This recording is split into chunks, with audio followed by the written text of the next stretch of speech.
Je repose ma question. Qu'est-ce que vous répondez à ceux qui vous disent que vous êtes pro-Poutine en votant contre? Comment on peut soutenir l'Ukraine en votant contre cet accord de défense? Bon, alors il y a beaucoup de questions dans votre question. On a un peu de temps. Alors très bien. Premier élément, nous ne sommes pas pro-Poutine et nous l'avons démontré régulièrement.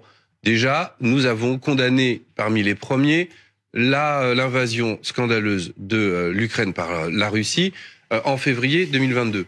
Ensuite, c'est nous qui avons organisé l'exfiltration d'opposants à Vladimir Poutine en lien avec les autorités françaises et qui aujourd'hui leur assurons les moyens de vivre dans notre pays. De qui? D'opposants politiques. D'accord, qui étaient en Russie, qui étaient des opposants à Vladimir Poutine et qui étaient menacés de la prison et on sait ce qui se passe dans la prison.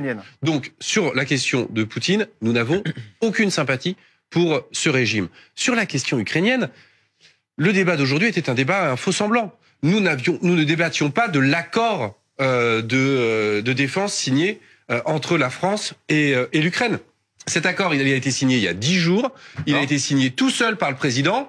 Et le vote d'aujourd'hui n'était pas là pour entériner cet accord. C'était juste pour, et la Constitution est très claire là-dessus, un vote d'approbation du discours du Premier ministre. Qui a donc parlé de l'accord. Qui a parlé de l'accord, qui a validé l'ensemble des propos du président sur les 15 derniers jours. Il y a fait référence. Non, mais il dit pas, attendez, il ne dit pas on va envoyer des troupes au sol en Ukraine.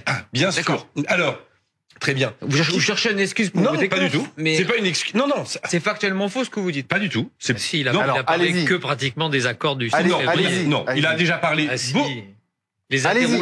La première moitié de son discours, c'était de dire à quel point ce que faisait la France était très bien.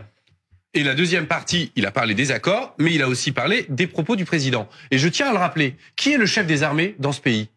C'est pas Gabriel Attal, c'est le président. Donc le jour où le président dit on envoie des troupes en Ukraine, personne ne peut s'y opposer. Oui, mais là, c'était pas le cas du propos, c'est ça. Non, mais le problème, c'est que perturber les téléspectateurs qui nous regardent. Aujourd'hui, on est dans une volonté. Tous les experts militaires expliquent que si on n'aide pas l'Ukraine justement dans cette question-là, mais nous n'avons pas dit qu'il ne fallait pas aider l'Ukraine. Nous avons toujours dit qu'il fallait aider l'Ukraine. Nous avons été toujours partisans d'envoi d'armes défensives qui ne pourraient pas frapper le territoire russe. Ça, nous l'avons toujours dit. Donc, c'est un faux procès.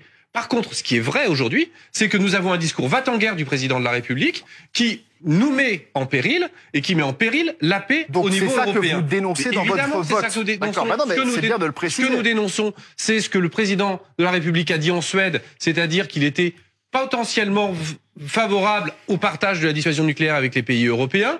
Ce qu'il a dit lors du sommet... Vous ne votiez pas pour les propos du président, monsieur? Mais bien sûr que si. Bien sûr que non. Ah ben alors je ne sais pas sur quoi nous votons. Mais c'est la Constitution. C'est l'article 50-1 sur l'accord bilatéral. Non, c'est faux. Ou la déclaration, si vous voulez. Et vous savez quoi? Si vous voulez, la déclaration de Gabriel Attal, il ne dit pas... Gabriel Attal, oui, bien sûr. Sauf que nous le savons aujourd'hui. Nous pouvons lire ce que dit précisément la Constitution, mais la vérité, c'est qu'aujourd'hui, il y a un seul responsable dans le pays sur les questions de défense, qui est le chef des armées. Oui, c'est le président Macron. Oui, mais ça, c'est la Constitution. Et bien exactement. Donc, Cédric, je veux dire, quel a été le média qui a le plus exploité les Gilets jaunes? Quel média en France? C'était le média russe RT. Voilà.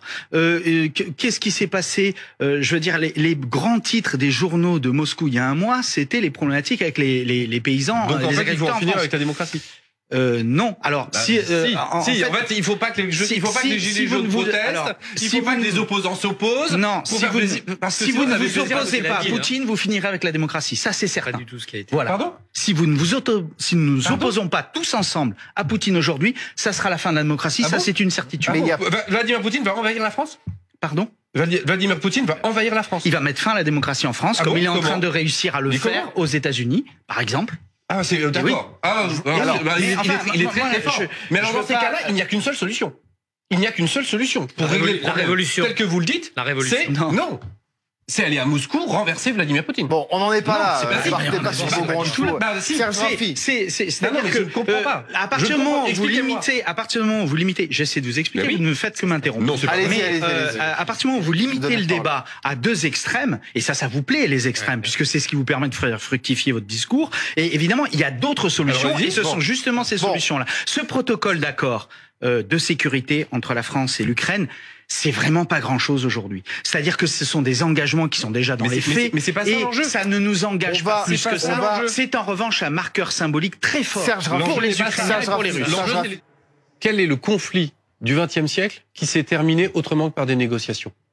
La Deuxième Guerre mondiale, quand nous avons marché sur Berlin avec des tanks, nous avons rasé Berlin. Mais Vladimir Poutine ne veut pas des négociations, monsieur Lachaud. Écoutez, personne ne veut de négociations, et pourtant, ça finira par des négociations. Dans 1 mois, dans 5 ans, dans 10 ans. Une fois que la Russie... Mais aujourd'hui, vous faites quoi?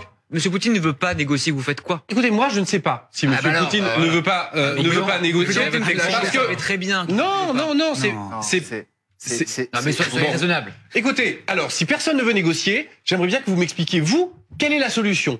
Parce que... c'est la guerre, en fait, là. Ah bah non, mais en fait, c'est pas une solution, la guerre. La guerre, c'est un moyen, et à la fin, il faut aboutir à la paix. C'est la guerre, en ce moment. Parce qu'on ne peut pas continuer la guerre indéfiniment. Ça, si on veut continuer la guerre indéfiniment, ça n'existe pas. Parce que, on n'a pas les moyens, les Américains ne libèrent pas 60 milliards, et l'Union européenne n'a pas les capacités de les donner. Il faut les aider. Et ensuite, une guerre sans fin, ça n'existe pas et ça n'a pas de sens parce que la population ukrainienne ne le supportera pas. Mais c'est vrai que donc, si vous voulez continuer, mais la population russe le supportera plus longtemps que la population ukrainienne.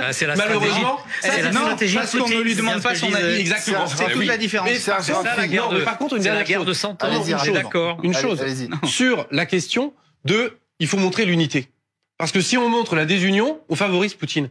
Je suis désolé. Entre le vote à l'Assemblée et Macron, c'est quand même Macron qui a montré le plus de désunion. Serge Raffi. Non, juste après. On peut pas parler, vous parlez tout le temps. Mais non, je vais parler tout le temps. Vous faites la même chose qu'à l'Assemblée. C'est pas toujours la même chose là-dessus, ça sert à rien. Mais c'est pas une attaque personnelle, c'est un fait. On apprend que le président de la République